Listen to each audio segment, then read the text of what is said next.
Respiratory particles are made in our lungs, throats, and mouths. How these particles are made depends on where in our respiratory system they're made, and where particles are made is important for particle size. It also matters where the particles are produced because different respiratory infections affect and grow in different parts of our respiratory system.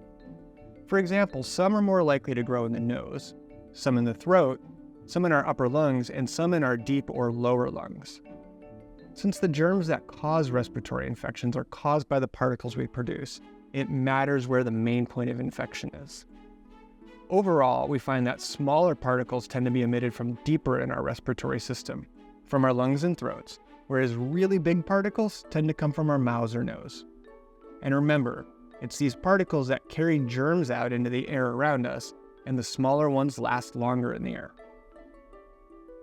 When we think about air quality improvement strategies that are needed in a building, we tend to consider how the activities and behaviors of the people in the building affect the amount of particles produced.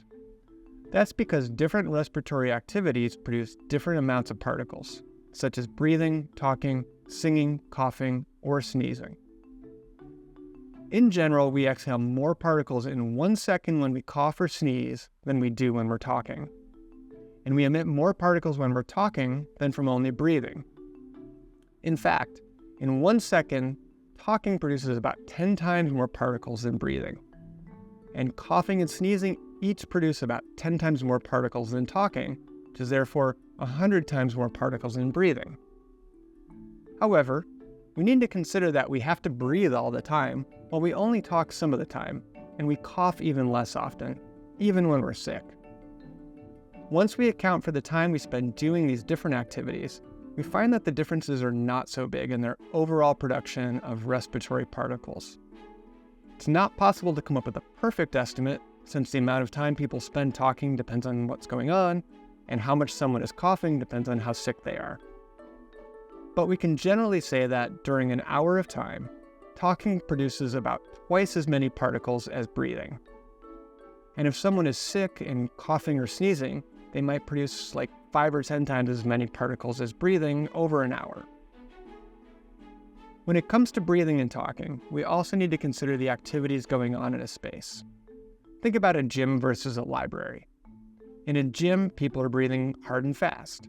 That means that they're exhaling more air per breath and more times per minute, and therefore more respiratory particles compared to if they were sitting quietly reading in a library. We can think about something similar for talking.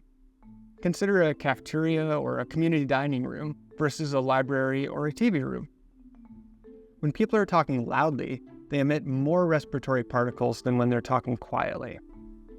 Putting this together, it means that we need to consider the activities that are going on in a space when we implement strategies to reduce transmission risk. For example, we might want more ventilation and filtration in a cafeteria than in a library. Likewise, a room that is regularly used for exercise or choir practice might also need more air quality improvement strategies. Now, you might be wondering why we'd be worried about people just breathing or talking if they're not coughing or sneezing. Don't only people who are sick pass on respiratory diseases? The answer is not exactly. What matters is whether people are infectious, and people can be infectious even if they're not actively showing signs of being sick.